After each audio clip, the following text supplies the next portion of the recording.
If you're searching for Microsoft Publisher for Mac, here's the truth. Microsoft Publisher is Windows only. Replace Publisher-style layouts on Mac with Swift Publisher. You start from a template, drag in text and images, then tweak master pages, grids, layers, and tables without fighting the UI. If you build materials like menus, calendars, or business cards, Swift Publisher helps you move faster. You can even generate QR codes, then export for commercial printing with proper resolution and bleed settings. If you need web content, skip the Layout app and go straight to blogging. Write and publish blog posts offline with MarsEdit. You connect your blog once, write without distractions, pull images from Apple Photos or Lightroom, preview changes instantly, and publish in one click. Next problem, pub files. macOS won't open them natively, even on macOS Tahoe.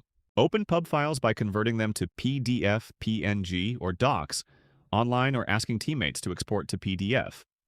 Once you're living in PDFs, searching becomes the new pain. Find the right converted PDF fast with PDF Search. It scans a folder, understands related terms, and ranks matches so you don't open 20 files. If you absolutely must use the real thing, there's a workaround.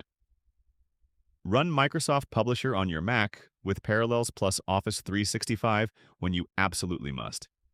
If you want more Mac productivity guides like this, subscribe so you can fix the next workflow problem even faster. Thanks for watching, and see you in the next video.